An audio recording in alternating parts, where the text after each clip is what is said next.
네, 안녕하세요. 최지은입니다. 혹시 제 모습 보시고 깜짝 놀라시진 않았을까 모르겠네요. 매주 금요일 제가 당분간 박정호의 핫스팟 진행을 맡게 됐습니다. 월요일부터 금요일까지 오전 9시부터 11시까지 진행이 되죠. 박정호의 핫스팟 오마이TV의 대표적인 프로그램 중 하나입니다. 당분간 금요일마다 저를 만나게 됐다는 점 말씀을 드리면서 제가 진행하는 프로그램은 월요일에는 오후 4시, 화요일, 수요일에는 4시 30분 이렇게 뉴스 호로록이라는 프로그램을 이번 주에 처음으로 런칭을 했죠. 역시 많은 관심과 사랑 부탁드리겠습니다. 자, 다양한 현안 묵직하게 풀어주시는 분과 함께 오늘 핫스팟 시작을 해볼 텐데요. 매주 금요일 9시를 빛내주시는 이분과 함께 해보도록 하죠. 김병주 더불어민주당 의원 나오셨습니다. 안녕하세요. 네, 안녕하세요. 네, 반갑습니다. 기호 1번 김병주입니다. 자, 거기에 더불어서 오늘은 최씨 시대 오마이TV에 없어서는 안 될 또 하나의 최씨, 우리 오마이TV의 최진봉 교수님 먼 걸음 아주 아침 새벽부터 지하철 타고 오느라 힘드셨다고 힘들었습니다. 그랬는데 잘 오셨습니까? 예, 잘 왔습니다. 아니, 네. 말할 기회를 참느라고 한참 참은 무거워. 지금 이런 식으로 진행하지 말고 가볍게 하라고 아니, 가볍게. 가볍게요? 그리고 네. 오마이TV의 대표 프로그램은 최진봉의 보이는 라디오 최보랍니다. 아, 핫스팟이라니.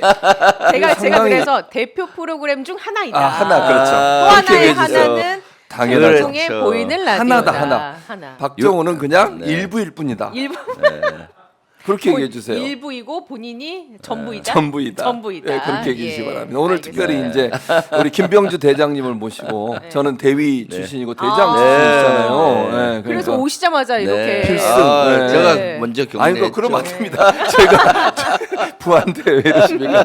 근데 어쨌든 네.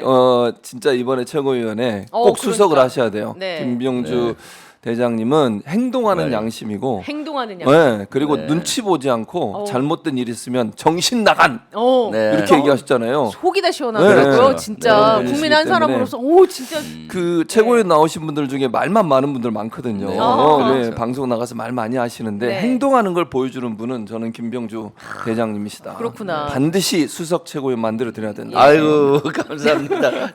제가 최진봉 교수님 진짜 존경하는데 예. 저를 띄워서가 아니라 네. 진짜로 개념이 있고 늘 세상을 정확히 바라본다.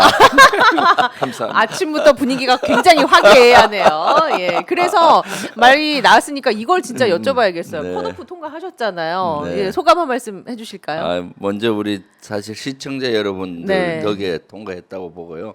그런데 산 넘어 산이라고 컷오프 통과하니까 8명이잖아요. 예. 5명 안에 들어야 그쵸. 되는데 지금 제가 턱걸이 요 간닥간닥하고 어. 있습니다. 많이 도와주십시오. 예. 근데 저는 그 투표가 이게 여론조사 결과 지금 말씀하시는 그 여론조사가 원래 1인 2표제거든요. 그렇죠. 그러니까 이게 어떻게 될지 모르는데 네네. 왜 그런 여론조사 결과가 나온지 모르겠어요. 근데 저는 여론조사에 영향받지 않고 또 아니 진짜 김병주 대장님 같은 분들이 의원님 같은 분들이 최고위원 들어가서 이재명 대표 옆에서 든든하게 지켜드려야 되거든요.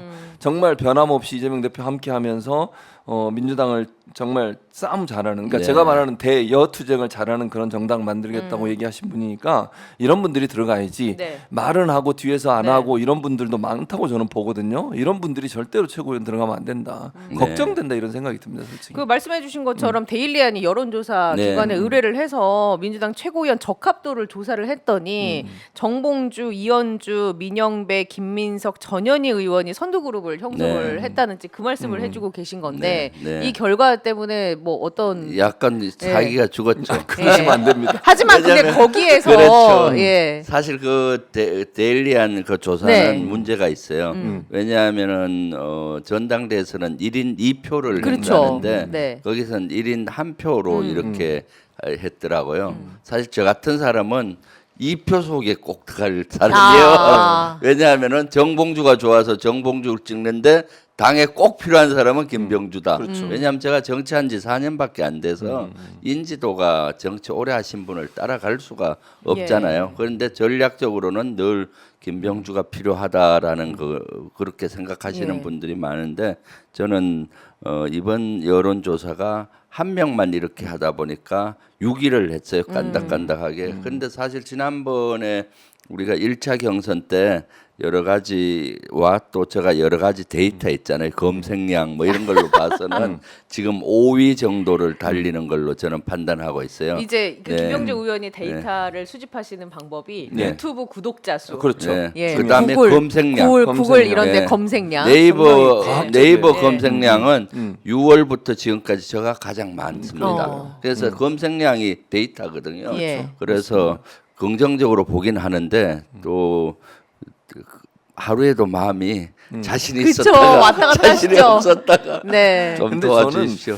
네. 다른 것보다 최고위원들은 좀 안정감 있는 분들이 들어가서 대표 옆에 계셔야 돼요. 물론 저는 뭐 전투력도 김병주 의원은 뛰어나실 뿐만 아니라 안정적인 이미지도 있잖아요. 육군 대장 출신이에요. 네. 그리고 정말 그 오랫동안 공직에 있으시면서 올바른 공직생활을 하신 분이고 그렇기 때문에 불안함이 없어요. 그러니까 예를 들면 또 어떤 말에서 불안하지 않을까 이런 불안감이 있으면 그 민주당에 상당히 부담이 될 수도 있고 대표님 부담이 될 수도 있잖아요. 상대당만 해도 한동훈 네. 인리스크다 이런 얘기 그런 나오고 얘기 많이 서로 나오고 그렇죠. 그렇잖아요. 네. 네. 그래서 저는 김병주 의원님처럼 이렇게 오랫동안 공직 경험도 갖고 계시고 그리고 이제 민주 진영에 대한 사랑도 있으시고 그리고 현 정권에 대한 비판적 강도도 높으시고 이재명 대표 옆에서 잘 도우실 분이고 이런 분이기 때문에 당연히 김병주 의원이 네. 수석을 해야 된다. 저는 개인적으로 그렇게 생각합니다. 저 유튜브 구독자가 몇 명이시죠? 20만 오, 4천 20만 명이. 그 의원님들 중에는 그거 많은 거예요. 그러니까요. 20만 원이면. 아, 맞네. 네. 조회수는 제가 예. 2위를 했어요. 오. 21대. 그 이재명 대표님이 1위, 예. 제가 2위를 오. 했는데 왜냐하면 그것은 끊임없이 알리기 위해서 한 1,900편 가까이 올려갔을 거예요. 그럼 하루에 2편은 올렸다는 거 아닙니까? 예, 예. 그러면은 방송하려면 팩트 체크를 많이 해야 되고 부지런하지 않으면은 네. 안 되거든요. 또 국회의원 유튜브는 이 돈이 안 나와요. 아. 공무원이기 때문에 광고를 못 올려요. 그냥 서비스입니다. 예. 정보를 공유하고 소통하는 그런 거고요. 사실 제가 21대 4년 하면서 저만큼 마음고생을 많이 하고 핍박을 받은 국회의원은 없을 거예요. 국민의힘이나 윤석열 정권으로부터 핍박을 많이 받았죠. 예. 예를 든다면은 지난 1년 반 전에 무인기가 서울 상공에 네네. 침투했을 때 간첩으로도 몰렸었잖아요. 제가 그때 그 비행 궤적을 보고 아 이것은 대통령실이 뚫혔다 상공이 그렇게 의혹을 제기했더니 저보고 이적행위 한다 하다가 나중에 그것이 밝혀졌어요. 예. 그럼 저한테 사과해야 되는데 그렇죠. 그 사과는 안 하고 대래 그 대통령실 국민의힘 이런 데서 어떻게 했는가 하면은 아니 국방부가 합참도 몰랐는데 어떻게 김병주가 알았냐. 이거 북한과 내통한 거 아니냐 하면서 간첩설을 주장을 한 거예요. 예, 예. 지도만 보면 알 수 있는 네, 지도를 맞아요. 저는 지도분 네.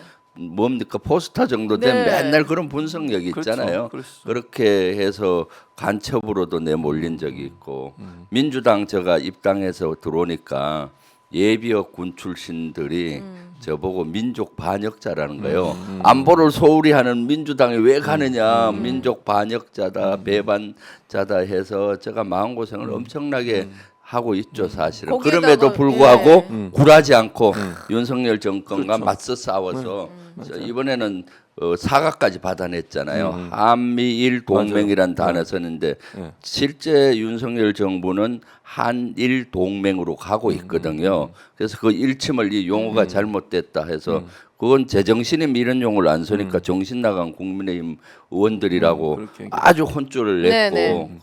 처음에는 국민의힘에서 저보고 사과하라 했는데 오히려 4일 만에 본인들이. 국민의힘이 사과를 그렇죠. 국민께 하게 됐죠. 이런 뚝심. 아, 네, 네. 그 마음고생이 참 예. 많아요. 그러니까요. 네. 그리고 대통령실 이전 문제가 발생했을 때도 네네. 가장 앞장서 군 전문가 전문가시니까 네. 용산 국방부로 대통령실 이전한 문제점들을 잘 짚어내셔서 국민적 여론도 만들어냈고 지금도 그 문제는 계속 살아있는 이슈라고 생각을 하거든요. 네. 그래서 그런 문제들을 군 전문가가 아니면 발견해낼 수가 그렇죠. 없어요. 그리고 예. 민주당이 취약한 부분 중에 하나가 안보나 군 전문가들이 많지 않다는 거거든요. 네. 그런데 김병주 당이 들어오셔가지고 그런 부분들을 잘 보완해 주셔서 안보 전문 정당으로서의 민주당의 면모를 갖추신 분이다 이렇게 네. 생각합니다.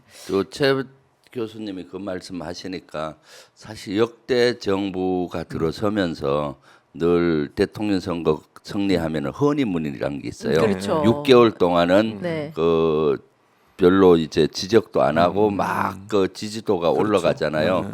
윤석열 정권만 허니문이 없었다. 왜 없었냐? 김병주가 허니문을 날린 겁니다. 아. 저는 왜냐하면 처음에 윤석열 정부 들어올 때 뭐 했나요? 용산 졸속기전 대통령실 예. 했잖아요. 네. 당선인 시절에 막 옮기고 한놓고 했을 때 제가 선봉에 서서 그걸 막 문제점을 지적을 했고 예.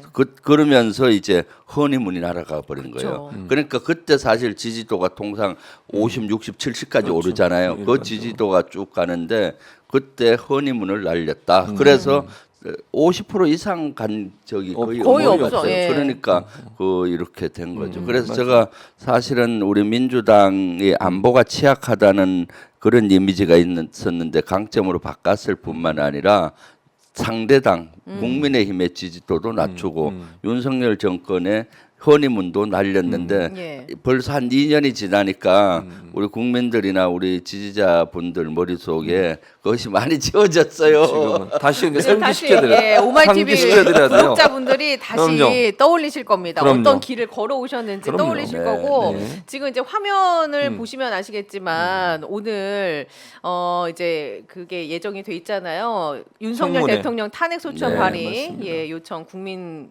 동의 그 청원과 관련한 청문회가 예정이 돼 있어서 국힘 쪽 의원들이 법사위 앞에서 규탄 대회를 할 예정이라고 하더라고요. 잠시 후 9시 30분 경부터 나경원 후보도 기자회견을 할 예정이라고 하니까 저희가 이제 화면을 좀 보여드릴 테니까 같이 보시면서 저희 얘기를 같이 나눠주시면 좋을 것 같고요. 네, 네. 아무튼 오늘 좀 날이 뜨거울 것으로 보입니다. 날인 만큼 네, 여러 네. 가지 이슈도 있을 것 같고요. 일주기잖아요. 또 네, 그 네. 최상병 맞아요. 예, 순직 일주기고 제가 그 자료를 봤어요. 청계광장에 네. 또 가셔서 이제 이 대표님이랑 함께 네. 이제 갔다 오셨더라고요. 네, 네. 심정이 어떠셨어요? 참 무겁죠. 예. 그리고 일주기인데도 불구하고 진실이 안 밝혀졌잖아요. 그래서 그런 무거움도 있고 또 너무 아쉬운 점도 있고요. 사실 구명조끼도 입지 않고 그 급물살에 들어가게 해서 참 억울한 죽음을 당했잖아요. 그런데도 불구하고 거기에 책임지는 사람은 없고 또 오히려 이것을 공명정대하게 수사했던 박정훈 대령만 지금 항명죄로 예. 재판을 받고 있는 이런 현실이 국가가 무너져 내리고 있다. 국기가 문란되고 있다라는 이런 느낌을 받고 제가 어제 이재명 대표님 모시고 가서 분향소에서 분향을 하고 또 오늘 아침에 가서 7시 반부터 주불리 라이브를 진행하고 왔어요. 왜냐하면 어제 가봤더니 시민 분향소가 청계광장에 설치돼 있는데 우리 시민들이 잘 모르고 있어요. 그래서 그걸 알려야 되겠더라고요. 네. 그래서 오늘 아침부터 가서 라이브로 많이 알리기도 하고 했습니다. 그리고 오늘 또 법사위원님들이 그 대다수 오셔서 먼저 분향을 하시고 결연한 의지를 가지고 이제 네. 법사위장으로 가게 됐는데 많은 분이 또 오셔서 참배도 해주시고 해서 개인적으로는 아주 고마웠습니다. 네. 네. 교수님 오늘 청문회 어떻게 될 걸로 보십니까? 저는 그 오늘 청문회는 이제 예. 국민의힘이 일단 들어올 것 같은데 들어와서 아마도 이제 막 못하게 방해하겠죠. 뭐 질의하고 또 신상 발언하고 이러면서 계속 방해를 할 텐데 그럼에도 불구하고 저는 정청래 법사위원장이 잘 진행해 나갈 걸로 생각을 하고요. 원래 정청래 법사위원장이 그런 거 잘 컨트롤하면서 네. 할 수 있는 분이니까. 네. 그러니까 저는 이제 다른 것보다 의원님에게 또 여쭤보고 싶은 것은 그 이슈도 있잖아요. 청문회뿐만 아니라 지금 그 권익위에서 네. 그렇죠. 이재명 대표가 지난번에 이제 테러를 당했잖아요. 정치 네. 테러를 당한 이후에 헬기로 이송이 됐습니다. 근데 그걸 문제 삼아 가지고 조사를 하겠다 이렇게 얘기하던데 이게 이게 맞는 얘기인지 모르겠습니다. 아주 안 맞죠. 적절하지가 않죠. 사실 7개월 전에 있었던 거고요. 그 당시 이재명 대표님께서는 진짜 그 엄청나게 상처를 입으시고 사실 사경을 헤맬 정도잖아요. 만약 0.12cm만 칼 끝이 옆으로 갔으면은 바로 네. 사망에 이른 그러한 절체절명의 위기 상황인데 그 닥터 헬기로 그 이송을 했다고 그걸 문제 그 당시 많이 삼았잖아요. 그것은 진짜로 제가 봤을 때 인간이길 포기한 사람이나 그렇게 해요. 모든 것은 한자 중심입니다. 군에서도 네네. 예를 들어 다치잖아요. 그래서 그 대대나 연대에서 이런 걸 치료를 못할 것 같은 병사들도 바로 닥터 헬기, 군에서 의무 헬기가 있어요. 네. 의무 헬기를 바로 움직임. 의무 헬기는 뭐 장군이라고 타고 병사라고 안 하고 그거 아니에요. 한자 중심으로 이것을 우선적으로 한자가 네네. 뭘 원하는지를 보고 그걸 바로 운행하는 거거든요. 군에서조차도. 근데 닥터 헬기는 사실은 의사들이 판단을 하고 또 더 좋은 의료 시스템에 가서 받을 모든 국민은 권리가 있어. 그렇게 했는데 마치 그걸 정쟁으로 삼아서 특혜다라고 하는데 일반 국민이 예를 들어서 이렇게 그러한 상황이면은 닥터 헬기를 썼다면은 그걸 비난할 사람이 누구가 있겠습니까? 오히려 그거 운행한 거 잘했다 네. 이렇게 생각할 거 아니에요. 이런 거 응급 사항에서 운영되는 닥터 헬기 시스템조차도 이렇게 문제 삼는 건 큰 문제고요. 오히려 닥터 헬기가 부족해요.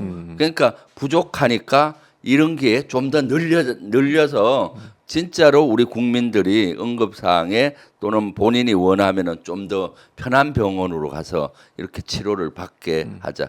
다친 사람은 또 마음의 안정도 중요해요, 사실은. 네. 어떤 그 의사에 대한 신뢰가 있으면 훨씬 빨리 낫잖아요. 그래서 이왕이면 본인에게 유리한 이런 쪽으로 가죠. 저도 이런 경험이 많이 있어요. 닥터 헬기 이런 완스타 때 그 완스타 장군일 때 여단장을 할 때 밤에 총기 자살을 기도한 사건이 있었어요. 총기를 쐈는데 이쪽을 지나간 것 같더라고요. 그 예. 소식을 듣고 아직 의식은 있다고 그러더라고요. 그래서 바로 닥터 헬기 준비해라 하고 전화하고 그때 춘천병원인데 춘천병원으로 이동하고 그렇게 해서 같이 그러면 닥터 헬기 그까지 날아오는 시간과 맞추잖아요. 예. 근데 그때 닥터 헬기가 왔는데 수도 통합병원까지 네네네네. 가야 되는데 안개가 끼어서 헬기가 뜰 수 없는 거예요. 그럴 때 이제 어떻게 할 것인가 의사가 판단한 겁니다. 어느 병원 또는 그 가족들하고 통화를 해서 원하는데 그런 걸 운영을 하고 그런 것들이 모든 것은 한자 중심으로 어떻게 하면 빨리 건강을 회복할지에 초점이 맞춰져야 되는데 그리고 건의기가 또 7개월이 지난 그렇죠. 다음에 왜 하필 지금에 와서. 이거는 큰 문제예요. 건의기는 그렇죠. 통상 예. 공무원들에 대한 이런 걸 하는데 국회의원들은 공무원이긴 하지만은 국회 윤리위가 있어요. 여기서 하는 것이 맞고 이것은 정쟁으로 삼는 거다. 사실 김건희 디올백에 대해서는 어떻게 예. 했나요? 제대로 된 조사도 안 하고 혐의 없음. 혐의 없음으로 그렇겠죠. 처리하는 이런 건의기조차도 이제는 정권의 시녀가 돼 가고 있구나 하는 느낌이 들어서 너무 쓸쓸하죠. 이걸 씁쓸하고. 좌시하면 안 되시. 당연하죠. 이거 공격을 예. 해서 뭐 실제 이런 것들을 바로 잡아야죠. 네. 그러니까 이재명 대표에 대한 공격을 이렇게 이건 정말 국민들이 봐도 네. 이 윤리적으로도 맞지 않아요. 사람이 위기가 네. 처해 곧 죽을 수도 있는 상황인데 그걸 닥터 헬기를 탔다는 이유로 그걸 무슨 뭐 권익위에 그렇죠. 신고를 하고 그걸 조사를 한다고요? 아니 이게 아까 말씀하신 것처럼 그게 뭐 당 대표든 일반 시민이든 누구든 관계 없습니다. 네. 해군도 마찬가지예요. 해군도 그 많은 배가 한번 떠서 가면 엄청나게 돈이 많이 들잖아요. 섬에서 환자 발생하잖아요. 가요. 그렇죠. 그거 뭐 몇 천만 원, 뭐 들어도 상관없어요. 섬에 있는 누군가가 다치면 그 사람 데리고 와서 육지에서 치료 받아야 되잖아요. 그럼요. 국민의 한 사람이면. 근데 그걸 가지고 문제를 삼는 이 정권의 이 태도는 권익위가 정말 정권의 어떤 그 순응하는 예. 그런 조직이 됐다라고밖에 볼 수 없을 네. 것 같아요. 그러니까요. 말씀 잘하셨는데 외딴 섬에 우리 주민들이 많이 안 사는지 의료 시스템이 별로 안 좋아요. 그럴 때 군에 요청하면 응급 환자가 가면 군함을 띄워서라도 네, 그렇게 네. 가요. 가요. 그러면 맞습니다. 수십억이 들어요. 그건 군함을 비용이 띄우는데. 엄청나게 많이 들죠. 그런데 생명보다 더 중요한 게 어디 있습니까? 없습니다. 그러니까 띄워서 구하는 거죠. 그런데 그때 뭐 특혜를 줬다 하는 얘기 있어요? 국민들 그러니까요. 모셔왔다고? 그런 거 없잖아요. 그 기록도 다 남아 있잖아요. 네. 병원장의 뭐 통화라든지 의무 네. 기록이라든지 이런 게 다 남아 있는 상태인데 이걸 7개월이나 지난 지금 이걸 문제를 삼는다는 건 국민의 시선으로 정말 납득이 안 되는 부분이라고밖에 생각을 할 수밖에 없습니다. 그러니까 지금 예. 물타기라고 보이죠. 지금 최혜병 특검법에 대한 해야 된다는 여론들이 뭐 진짜로 태풍처럼 일어나고 있고 김건희 여사가 최혜병 사건과 또 임성근 살리기에 예. 관여됐다는 여론들이 막 일어나고 있고 디올백에 대해서 또 문제 있고 이런 것들에 대한 물타기로 야당 대표를 걸고 넘어지는데 잘못 걸고 넘어졌죠. 어떻게 한자를 이송하는 그런 가정을 가지고 뭐 특혜라고 걸고 넘어지겠습니까? 국민 대다수는 그것을 특혜라고 생각하시는 분도 없고 오히려 이 기회에 진짜로 닥터 헬기를 좀 더 많이 배치를 해서 국민들이 고급의 의료 서비스를 받는 네. 나라를 만들어야 된다라고 생각이 듭니다. 이게 물타기용이라고 말씀해 주셨는데 덮어질까요? 이런 사안으로? 덮어지지 않죠. 그러니까 예. 본인들은 어떻게든지 덮으려고 이재명 대표만 공격을 하는 거예요. 네. 지금 네. 이재명 대표 부부를 소환했잖아요. 네. 법과 사용한 문제 가지고. 그러니까요. 네. 그러니까 이렇게 거의 그냥 스토커 수준이에요. 이재명 대표에 대한 스토커 수준이라고밖에 볼 수 없고 거의 재판을 그냥 이것도 기소. 지난번에 이화영 재판 끝나고 또 그걸로 기소했지 않습니까? 그럼 거의 그리고 지금 문제가 되는 게 수원지법에서 그거 재판하는데 그거 병합시켜서 서울지법으로 좀 옮겨달라고 지방법원으로 그렇게 얘기했는데 그것도 안 받아들여져요. 이거는 이재명 대표를 매일 법정에 나가게 만들려는 시도라고밖에 안 보여요. 네. 이거 검찰의 이런 의원님 보실 때 검찰이 이렇게 이재명 대표를 향한 이 스토커식 어떤 공격이랄까요? 네. 이게 뭐 그냥 무턱대고 기소 어떻게 보세요 이거는? 묻지마. 이것은 예. 뭐 진짜로 검찰을 권력에 활용하는 거잖아요. 그러니까 검찰공화국이라는 얘기가 나오는 거고 검찰 독재라고 나오는 거죠. 검찰은 법 앞에 평등하게 모든 국민을 똑같이 해야 되는 건데 지금 야당 대표 죽이기 그리고 아주 앞으로 대선 후보로서 막강한 대선 후보를 죽이기에 검찰까지 동원되고 권익위도 동원되고 뭐 동원 안 되는 그 권력 기관들이 별로 없으니 그래서 빨리 윤석열 정권에 대해서 그 탄핵해야 된다 이런 목소리들이 막 나오는 겁니다. 저는 오늘이 되게 역사적인 날이라고 봐요. 뭔가 하면은 탄핵 청원에 대한 청원 소위가 열리잖아요. 그렇죠. 오늘 예. 국회에서는 사실 국회의원들의 금기 사항 중에 하나가 네.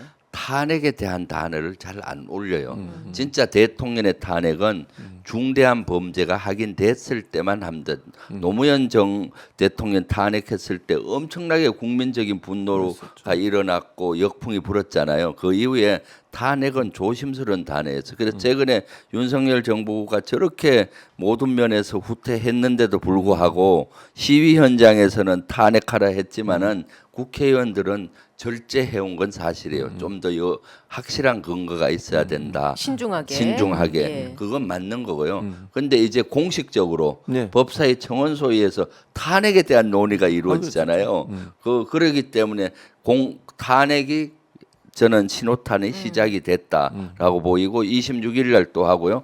또 탄핵 반대 청원 소위가 올라와서 지금 5만 명을 넘어가는 네, 것 같은데 네. 그러면 정청래 위원장은 탄핵 반대 청원 소위도 하겠다라고 예. 하잖아요. 그렇죠. 그럼 또 탄핵을 왜 반대하느냐? 나는 이렇게 해서 계속 그건 탄핵에 대한 얘기가 국회에서 계속 인구가 말이 이루어지는 거예요. 그럼 이제는 탄핵이란 단어를 국회의원도 공공연히 이제 쓸 수가 있게 되고 그러다 그렇죠. 보면은 지금 임계점이 저는 한 80, 90%와 있다고 봐요. 어느 순간에 촉발 요인에 의해서 임계점이 폭발할 수도 있는 거죠. 그까지. 맞아요. 네. 그러니까 그리고 탄핵이라는 얘기를 민주당보다는 국민의힘 의원들이 훨씬 많이 해요. 네, 이제 많이 쓰잖아요. 계속 탄핵, 심지어는 자기 백드랍에다 그렇죠. 민주당은 탄핵을 시작합니까? 그러니까. 뭐 이렇게 또 써놨어요. 그러니까요. 탄핵을 빨간 글씨로 크게. 네. 네. 그러니까 진짜 이걸 뭐 탄핵을 시작해야 되나? 약간 네. 그런 생각이 네. 들 정도로 국힘에서 오히려 더 예민하게 막 네. 반응하고 있는데 그러니까 코끼리라고 하지 말라고 코끼리라고 그것만 자꾸 그렇죠. 생각하면 이제 공공연히 네. 국회 내에서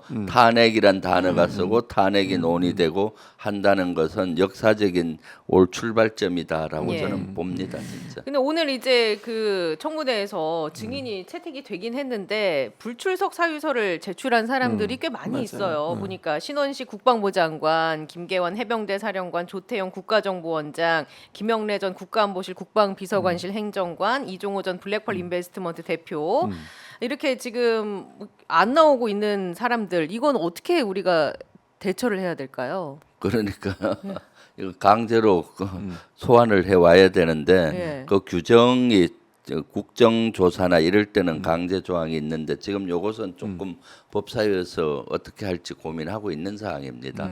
네, 아마도 예, 네. 제가 볼 때 한 번 더 출석을 요구하고 안 오면 이제 고발은 가능하거든요. 지금 말씀하신 강제 구인은 어렵더라도 고소 고발은 가능하니까 뭐 네. 법사위에서 논의해서 네. 그렇게 하지 않을까. 아마 조직적으로 안 하려고 하는 것 같아요. 지금 네, 이제 윤석열 그렇습니다. 정부나 이쪽에서 예. 네. 이거 자꾸 불법이라고 했는데 불법 요소 하나도 없고요. 합법적으로 하는 겁니다. 근데 네. 그거를 괜히 트집 잡고 이런 모습이 너무 황당하다는 생각이 드네요. 예.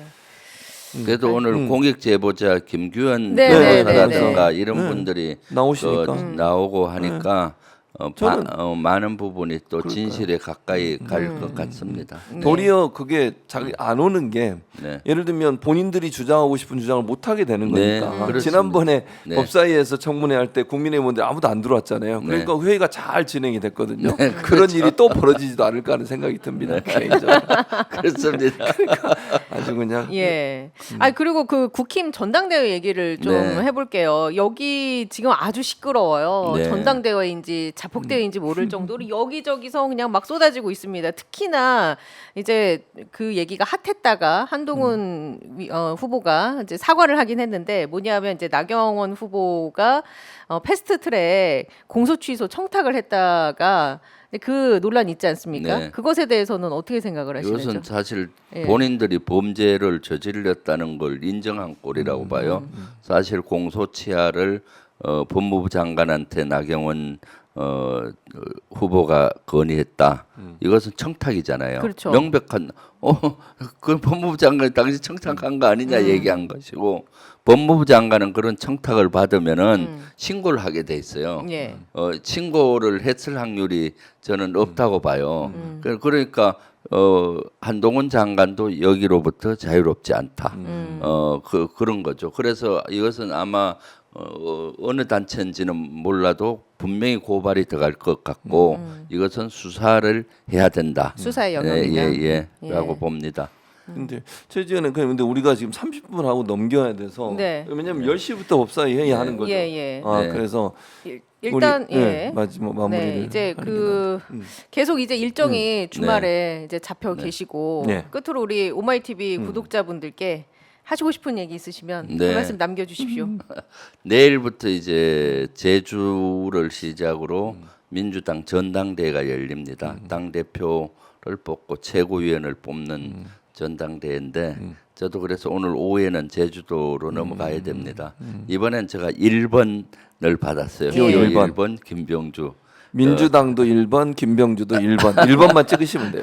아니 대표는 이제 3번이고. 아, 그렇지. 네.